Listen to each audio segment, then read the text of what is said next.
Welcome to. Today we embark on a journey back to one of history's most complex and controversial periods. From battles to religious conflicts, these wars reshaped relations between the Christian and Muslim worlds. The Crusades were a series of religious wars between Christians and Muslims, launched in the late 11th century and spanning over 2 centuries. But what sparked this bloody struggle? To understand, we must first look at the religious, political, and economic motivations behind the Crusades. By the late 1000s, Jerusalem was under Muslim control, but to Christians in Europe, the Holy Land held immense spiritual importance, and the idea of liberating it from Muslim rule became a powerful motivator.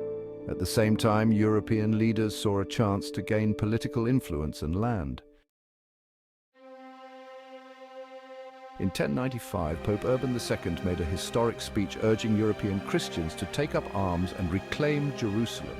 His message, Deus Vult, meaning God wills it, spread across Europe like wildfire. Thus, the First Crusade began, fueled by religious fervor, economic opportunities, and the promise of eternal salvation. Thousands of knights, soldiers, and commoners joined the Crusades. The journey was perilous, with many crusaders facing starvation, disease, and battles along the way. Over the course of the Crusades, several key battles shaped the outcome of this centuries-long conflict. In 1099, the First Crusade reached Jerusalem, leading to a brutal siege.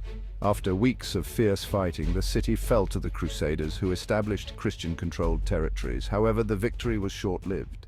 In 1187, Muslim leader Saladin, known in the West as Saladin, recaptured Jerusalem after the Battle of Hattin. Saladin became a symbol of Muslim resistance and is remembered for his leadership and chivalry. Over the next decades, more crusades followed, including the famous Third Crusade led by Richard the Lionheart, who ultimately negotiated a truce with Saladin, allowing Christian pilgrims access to Jerusalem.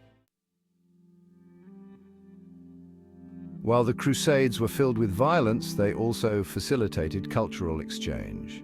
Crusaders were exposed to advanced knowledge in science, medicine, and philosophy from the Islamic world, which they brought back to Europe.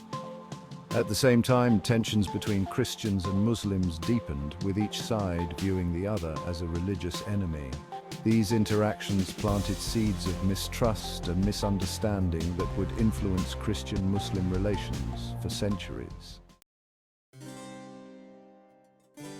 By the late 13th century, the Crusades came to an end, with Muslim forces regaining most of the Crusader-held territories.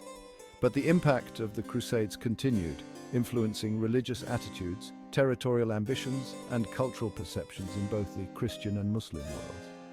Some historians argue that the Crusades also contributed to the Renaissance, as the influx of knowledge from the East sparked intellectual curiosity in Europe. Meanwhile, the scars left by these wars influenced how Europe and the Islamic world viewed each other for centuries. The Crusades were a clash of cultures and beliefs, but they were also a period of unexpected cultural exchange. Understanding the Crusades is essential to grasping the roots of Christian-Muslim relations and the complex legacy they left behind. Thank you for joining us on this journey through history.